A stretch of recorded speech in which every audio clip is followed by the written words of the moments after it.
UP में सियासी दिग्गजों के चुनावी इम्तिहान के नतीजों की उल्टी गिनती तेज है। एग्जिट पोल के नतीजों ने यूपी के असली नतीजों को लेकर रोमांच बढ़ा दिया है।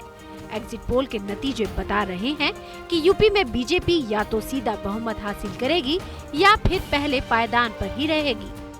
इंडिया टीवी के सर्वे ने बीजेपी को 161, सपा कांग्रेस गठबंधन को 141 और बीएसपी को 87 सीटें दी हैं। एबीपी के एग्जिट पोल में बीजेपी को 164 से 176, सपा कांग्रेस गठबंधन को 156 से 169, जबकि बीएसपी को 60 से 72 सीटें दी गई हैं। इंडिया टुडे ने बीजेपी को भारी बहुमत दिया है। सपा गठबंधन को 88 से 112, जबकि बीएसपी को 28 से 42 सीटें दी हैं। न्यूज 24 के एग्जिट पोल में तो बीजेपी 300 के करीब तक पहुंच रही है, जबकि टाइम्स नाउ के सर्वे में बीजेपी को 210 से 230, सपा गठबंधन को 130, जबकि बीएसपी को 87 से 74 सीटें मिली हैं।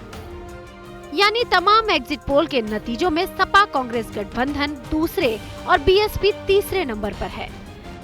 बीजेपी एग्जिट पोल से बल्ले बल्ले कर रही है, लेकिन समाजवादी पार्टी का दावा है कि ईवीएम खुलने पर बीजेपी का जोश ठंडा पड़ जाएगा। देखिए, पूर्ण बहुमत का विश्वास है। मैं दावे के साथ कहता हूँ पूर्ण बहुमत, क्योंकि फेज फर्स्ट और सेकंड के रिजल्ट ज्यादातर मुझे अंदाजा है, पूरी यूपी के बारे में तो नहीं बता सकता। पूर्ण बहुमत से भाजपा की सरकार आ रही है। वो सर्वे बिल्कुल नॉनसेंसिकल है, वो सही नहीं है। मैं आप लोगों की पोल नहीं खोलना चाहता हूँ, वरना मेरे पास कई चैनल्स के इससे पहले के ओरिजिनल सर्वे हैं, 2 दिन पहले के, जिनको दबाव देके बदला गया। ये एग्जिट पोल है, हम एंटर पोल की इंतजार कर रहे हैं, एग्जिट की नहीं। कल का जो रिजल्ट आएगा वो जनता का जो दिया हुआ फैसला है, उसका परिणाम आएगा, वो देखेंगे। एग्जिट पोल कुछ खास क्षेत्रों में लिए गए कुछ वोटरों के सैंपल पर आधारित होते हैं। कई बार ये सही भी निकलते हैं, लेकिन ऐसे मामले भी हैं जिनमें एग्जिट पोल और असली नतीजे मेल नहीं खा सके। जैसे 2015 का दिल्ली चुनाव हो, उसी साल का बिहार चुनाव हो या फिर पिछले साल का तमिलनाडु चुनाव।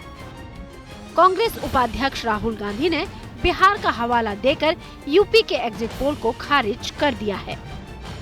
क्या कहना है? कहना है कि कांग्रेस पार्टी और गठबंधन यूपी में जीतेगा, और क्या कहना है? सर, बिहार में भी एग्जिट पोल देखे थे मैंने जी। आप मीडिया के एग्जिट पोल देखे थे बिहार में जी।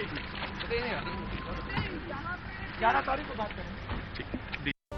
यानी पुराने कुछ ऐसे उदाहरण हैं जिसके आधार पर यूपी के नतीजों में किसी ट्विस्ट की संभावना से भी इनकार नहीं किया जा सकता। असली नतीजे ही ये बता पाएंगे कि यूपी के कड़े इम्तिहान में कौन पास हुआ और कौन fail. Bureau report, APN, Noida.